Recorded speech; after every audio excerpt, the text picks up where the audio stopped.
Bonjour amis de la RH. Aujourd'hui, nous entrons dans l'univers de l'immobilier et nous partons à la découverte de JLL. Ah, le conseil en immobilier d'entreprise. Un secteur sous les feux des projecteurs en ce moment. Aujourd'hui, tout le monde s'interroge sur l'aménagement et le réagencement des locaux. Pour nous guider dans cet univers, nous accueillons aujourd'hui Anne-Sophie Curé, DRH de JLL, et cela tombe bien, aussi en charge de la définition et de l'aménagement des espaces. Tout un programme. Alors Anne-Sophie, tu es donc directrice des ressources humaines et responsable du programme Expérience collaborateur pour l'Europe, le Moyen-Orient et l'Afrique. Est-ce que tu peux nous expliquer en quoi consiste la seconde dimension de ton poste ? Oui, avec grand plaisir. J'ai la chance effectivement d'être à la fois DRH et en même temps d'être responsable de nos bureaux. Ça veut dire que j'ai la possibilité de vraiment réfléchir à la totalité du parcours de nos collaborateurs chez nous, aussi bien sur le plan intellectuel, développement de leurs compétences, développement personnel, perspective de carrière, et également au quotidien sur quel est leur vécu quand ils arrivent dans l'entreprise, mais aussi quand ils travaillent hors de l'entreprise. Donc, on travaille sur la totalité de l'expérience physique tridimensionnelle du collaborateur chez JLL. Et Anne-Sophie, quel a été l'impact du Covid-19 sur justement l'expérience collaborateur ? Le Covid, pour nous, est surtout un facteur d'accélération. On ne découvre pas aujourd'hui de nouveaux trends. Ce ne sont pas des choses qui n'existaient pas il y a encore quelques mois ou il y a quelques années. Que ça nous a tous forcés à faire, c'est à accélérer de façon extraordinaire ce qui était déjà sur les rails et en train de se mettre en place progressivement. Donc, au lieu de progressivement apprendre à travailler à distance, eh bien, tout le monde a dû travailler à distance à 100% pendant quelques semaines. Donc, tout le monde a dû réinventer son organisation personnelle, professionnelle. Il a dû apprendre à manager à distance en permanence, à travers même les créneaux horaires. On a dû apprendre également à interagir avec les clients à distance. Donc ça a été véritablement la découverte. Donc cette accélération-là, voilà ce qu'elle va permettre de faire. Les derniers points, nous, on observe aujourd'hui que nos clients ont plutôt tendance à nous demander plus d'espace collaboratif et moins d'espace finalement dédié simplement à faire des emails. Et donc, on est en train de repenser les espaces avec nos clients. Alors Anne-Sophie, c'est une période qui est très créative en ce moment pour toi. J'imagine que tu dois être en première ligne. Parlons de toi justement. Tu as donc près de 20 années d'expérience en RH dans des secteurs très différents comme l'immobilier, l'assurance, la banque, le conseil RH. Est-ce que tu peux nous pitcher ton parcours ? Avec plaisir. Donc en fait, moi, je suis tombée dans les ressources humaines un petit peu par hasard ou même complètement par hasard. J'ai commencé avant ces 20 années dans les RH, j'ai fait 5 ans en marketing dans l'environnement automobile. Ensuite, j'ai fait 10 ans dans le recrutement et la chasse de tête où j'étais d'ailleurs moi-même entrepreneur et responsable d'une petite PME de 40 personnes à un moment donné. Et puis un jour, j'ai succombé finalement à la tentation d'un de mes clients qui m'a permis de basculer dans le monde des RH en entreprise. Et j'ai tellement aimé que j'y suis toujours. Le fil conducteur finalement de mes différentes expériences, puisque j'étais aussi bien dans les métiers de la communication que dans les métiers de l'assurance, l'asset management et puis maintenant l'immobilier. Et que j'ai toujours travaillé d'une part pour des entreprises en croissance, toujours des entreprises internationales, c'est un petit peu mon trait de marque, et puis également dans des entreprises qui avaient des enjeux très long terme. Donc si on prend aussi bien l'assurance que l'asset management, mais là la partie communication dans laquelle j'ai travaillé et puis encore plus l'immobilier aujourd'hui, on est sur des enjeux qui sont finalement de 10, 20, 30 ans. Donc on travaille tous les jours pour quelque chose qui va se réaliser pendant les dizaines d'années suivantes. Et ça, en RH, je trouve ça particulièrement intéressant parce que bien sûr, on doit régler le là, ici et maintenant, mais on ne peut pas le faire sans avoir une vision très long terme. Oui, ça doit être assez motivant de travailler dans des entreprises avec une telle dynamique. Et donc aujourd'hui, en effet, tu travailles chez JLL, qui est une entreprise anglo-saxonne, et tu en parlais. Tu as d'ailleurs de nombreuses expériences dans des entreprises internationales. Et je me rappelle quand tu étais venue chez Kokoro et tu nous avais confié, avoir une préférence en effet pour ce type de culture, des cultures anglo-saxonnes. Est-ce que tu peux nous dire pourquoi tu as cette préférence ? Alors c'est vrai que je me sens particulièrement à l'aise dans l'environnement anglo-saxon, peut-être un petit peu déjà par simplement du fait de mon éducation, parce que j'ai eu la chance d'être scolarisée en Angleterre de l'âge de 14 à 18 ans et j'ai même un bac anglais, j'ai pas de bac français. Donc ça, c'est finalement une première orientation. Et puis, ce que j'apprécie beaucoup dans la culture anglo-saxonne, c'est bien sûr sa culture managériale. On en entend parler tous les jours et puis on la lit, on la comprend, on la décode à travers de nombreux ouvrages et de nombreux articles dans la presse. Je trouve que cet environnement me convient bien parce que d'abord on est dans un environnement peut-être de can-do, c'est-à-dire que tout est possible en tant que finalement ce n'est pas possible, c'est que c'est possible. Et donc j'aime bien cette approche tout simplement positive où on essaie de faire fonctionner les choses plutôt que d'essayer de comprendre ce qui pourrait ne pas les faire fonctionner. Je trouve aussi que le monde anglo-saxon donne des opportunités, des chances à tout le monde, quel que soit le niveau d'études, quel que soit le background. Donc c'est un environnement qui est beaucoup plus divers et inclusif, ou en tout cas plus que ne peut l'être notre système français qui est un peu plus traditionnel. Par exemple, j'utilise toujours cette anecdote, mais elle est vraie. En monde anglo-saxon, on me demande jamais quel est mon diplôme. En France, encore aujourd'hui, à mon âge, on me demande quel est mon diplôme, alors que finalement, mon diplôme est complètement irrélevant par rapport à mon expérience aujourd'hui et ce que je peux apporter à une entreprise.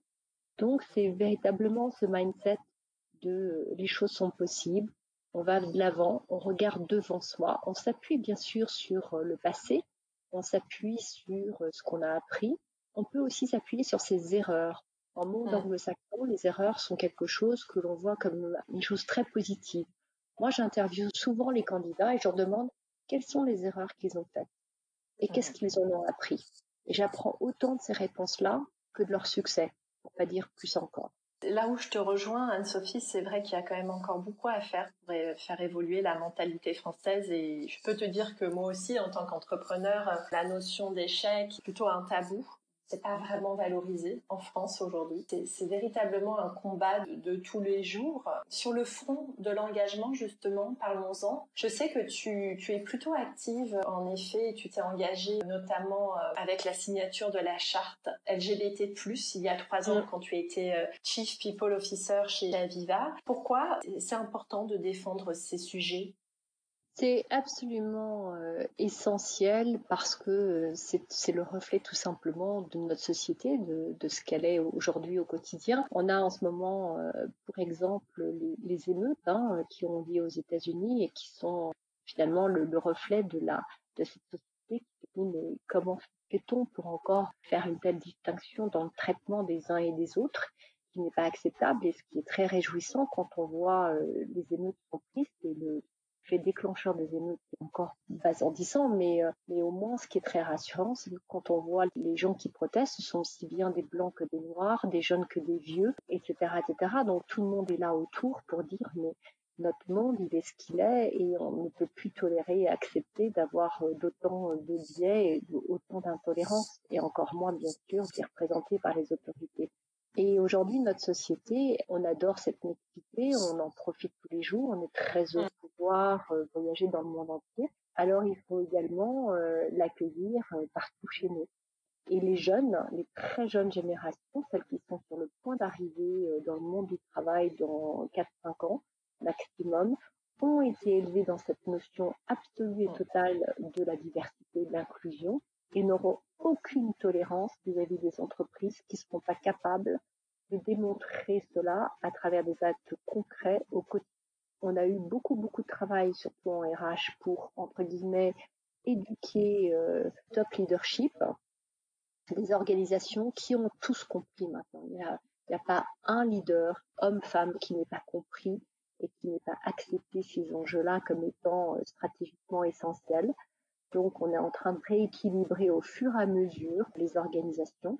Et ça prend du temps, ça prend également du temps et du courage, mais il faut jamais lâcher. En particulier d'ailleurs dans des moments comme celui-ci. En ce moment, on assure que le traitement qui est fait, ne serait-ce que des hommes et des femmes en temps de crise, est le même. Par exemple, c'est des choses donc il faut toujours surveiller. C'est comme le lait sur le feu, il faut pas lâcher. Relentlessly, comme diraient les Anglais, jour après jour. Et justement, chez JLL, est-ce que tu essayes d'engager pour certaines causes? Est-ce qu'il y a des combats que tu mènes dans le domaine de l'inclusion? Oui, dans le domaine de l'inclusion, alors il y a plein de domaines, bien évidemment, il y a les grands classiques. Celui qui est très particulier au domaine de la construction, c'est celui de la diversité ethnique.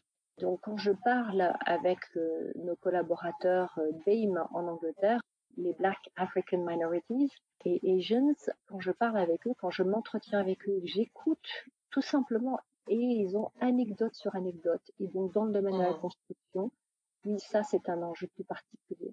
Alors ton engagement, tu le vis aussi dans ta sphère personnelle. Tu es notamment membre et coach de start-up au sein du réseau Entreprendre et tu es présidente de l'association Chemin d'école.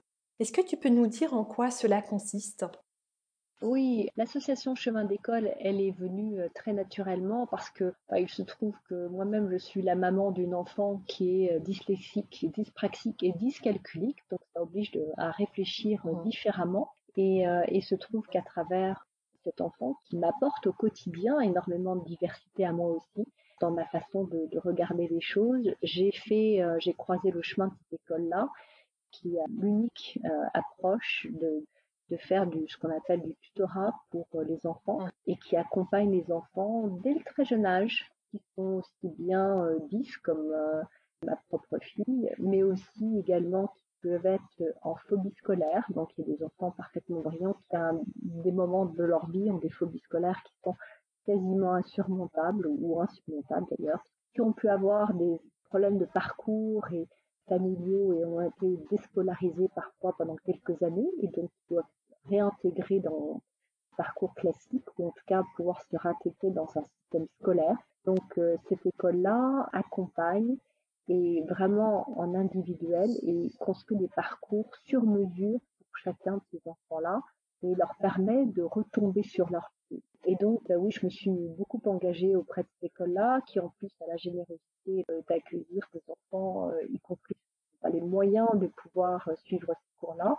Et chaque année, je donne des dossiers pour pouvoir prendre en charge et les remettre sur pied. Et je trouve que l'éducation est un thème essentiel, puisque la façon dont on éduque nos enfants et ce qu'on retrouve ensuite après dans la société, ne serait-ce qu'en entreprise, ça fait un petit peu le lien avec ce qu'on évoquait tout à l'heure en termes de culture, la culture anglo-saxonne.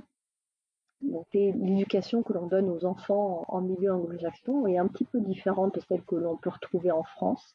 Et donc c'est des choses aussi qu'on retrouve après dans les pratiques des uns et des autres. Il devrait y avoir peut-être plus d'écoles qui ressemblent à Chemin d'école en termes d'ouverture d'esprit, de pratique aussi, sûrement. Il est vrai qu'on n'a jamais suffisamment de place et il est vrai qu'il n'y a pas suffisamment de possibilités encore aujourd'hui de pouvoir prendre en aparté des élèves pour les accompagner, pour leur permettre de se remettre finalement dans le cours de l'action après. Et donc ça, c'est vraiment quelque chose qu'il faut qu'on continue à développer en France. Et côté réseau entreprendre, c'est davantage un engagement auprès des startups finalement. Tout à fait. Réseau Entreprendre, c'est effectivement la chance de pouvoir rencontrer des entrepreneurs comme toi et de pouvoir les aider à réfléchir et regarder le plus loin devant possible. Alors moi, c'est égoïstement, ça me permet également de rester au contact de beaucoup de nouveaux concepts et donc j'ai rencontré beaucoup de startups comme ça, RH, chose que je trouve absolument passionnante de prendre quels sont les nouvelles idées, les nouveaux concepts, les nouvelles technologies qui permettent à la RH d'être beaucoup plus digitale et beaucoup plus contemporaine et dont on a vraiment besoin puisque la RH avait tendance, c'est plus le cas, mais avait tendance à être un métier un petit peu archaïque et très papier. Ce n'est plus le cas aujourd'hui, mais grâce à des entrepreneurs comme toi. Et puis, c'est la possibilité également d'avoir ma connaissance de grands groupes, d'être là à leur disposition pour répondre à leurs questions et puis parfois de guider un petit peu à des moments clés de croissance, quand il y a des doublements d'effectifs. Et on a vite fait de doubler l'effectif quand on passe de 10 à 20, c'est un doublement. Et c'est un véritable changement à l'échelle de cette entreprise-là. Et de même, quand on passe de 25 à 50, c'est un très gros changement encore. Et ça requiert de la part des fondateurs et des entrepreneurs de s'organiser différemment et de communiquer différemment, de travailler différemment avec leurs collaborateurs. Parlons maintenant de la crise du Covid-19 qui impacte profondément les organisations. Comment êtes-vous organisé actuellement pendant cette période de déconfinement? Alors, en période de déconfinement, on accompagne graduellement donc nos collaborateurs et managers pour qu'ils retournent au bureau, hein. Ils sont absolument ravis de pouvoir se retrouver et retravailler ensemble. Et puis d'aller voir le client et de reprendre les affaires. On est bien évidemment très calé sur le besoin des collaborateurs, donc individuellement, aussi bien sur le plan de la santé que de l'organisation familiale, parce que on n'est pas encore très accompagné, toutes les écoles sont pas ouvertes. Il faut aussi pouvoir permettre aux uns et aux autres de s'organiser en fonction de leurs impératifs familiaux. Et puis, on a bien sûr aménagé nos espaces de travail pour pouvoir permettre la sensation sociale qui est nécessaire et absolument très, très importante sur le lieu du travail, tout en étant beaucoup de convivialité. On avait fait l'erreur sur les premières ouvertures de ne pas remettre en route la cafétéria et la cuisine, là où les gens pouvaient se faire des boissons et réchauffer leur repas. On a tout de suite dû aménager ça parce qu'on s'est rendu compte que c'était bien évidemment pas vivable pour les uns et les autres de venir au bureau sans pouvoir se faire un café. Donc on a également réfléchi à cette convivialité-là. Et justement, suite à cette crise du Covid-19, quelles vont être les compétences clés à développer selon toi? Alors, les compétences sur lesquelles on va continuer à s'appuyer, c'est la résilience, bien évidemment. Tout le monde en a fait vraiment grande preuve. L'agilité absolue, vraiment l'agilité, la capacité à rebondir en tout temps, en tout instant. L'autonomie, la capacité à pouvoir travailler de façon très indépendante et structurée où que ce soit, la capacité à organiser son travail, à aller chercher de l'aide de son manager ou d'autres personnes dès qu'on en a besoin et quand on en a besoin, donc d'être proactif vis-à-vis de ses pairs et de sa hiérarchie. Donc ça, ce sont véritablement les grands traits que l'on va aller mesurer chez les uns et chez les autres. Et justement, pour accompagner l'acquisition de ces compétences qui sont clés, est-ce que tu souhaites mettre en place des projets e-learning ou est-ce que tu as une vision nouvelle de l'e-learning? Alors on avait comme beaucoup déjà une bonne section de e-learning et Kokoroe fait partie bien sûr de notre sélection parce que c'est une très très belle sélection. Et on a fait que accélérer ça une fois de plus sur le thème de l'accélération absolue. On est passé en 100% digital en quelques semaines dès le début de la crise. Première chose que l'on a faite, c'est on a installé tout le monde à la maison qui soit vraiment protégé. Et la deuxième chose que l'on a faite juste après, ça a été de donner aux uns et aux autres tous les outils possibles et imaginables pour que les gens sachent utiliser la technologie qui est mise à leur disposition et d'autre part puissent profiter de ce temps exceptionnel pour, entre guillemets, égoïstement continuer à se former, à se développer et à apprendre de nouvelles compétences. On a fait toutes sortes d'autres activités pour permettre aux uns ou aux autres de rester actifs, donc tout aussi bien intellectuellement que également physiquement, et puis de rester également connectés à travers des classes de yoga online qu'ils ont pu faire ensemble, à travers des groupes de peinture, des groupes de création, etc. Donc on a organisé énormément de choses pour aussi bien développer la partie intellectuelle, appétence, ouverture, connaissance, pour les préparer à leur métier de demain, que sur le plan santé, mentale et physique. C'est un beau programme. Et enfin, sur un plan peut-être plus personnel, est-ce qu'il y a des livres, des sites web, des comptes Twitter qui t'inspirent? Alors moi, je suis une grande fan de façon très classique. Bon, bah, de Kokori, ça j'ai déjà dit, hein. Moi, j'en parle toujours à tout le monde. Mais j'aime beaucoup aussi le How to Academy qui permet de downloader, d'écouter des webcasts qui sont absolument extraordinaires, hein. Et puis, au quotidien, je suis une grande fan. Moi, le matin, je commence toujours ma journée avec le New York Times et le Financial Times. Et le New York Times, parce que c'est une ouverture sur le monde et puis, de mon point de vue, une des meilleures qualités rédactionnelles au monde. Et le Financial Times, parce que c'est vraiment le meilleur journal économique et financier où on trouve tout ce dont on a besoin pour pouvoir continuer de réfléchir. Merci Anne-Sophie pour ce retour d'expérience riche. Amis de la RH, à très bientôt.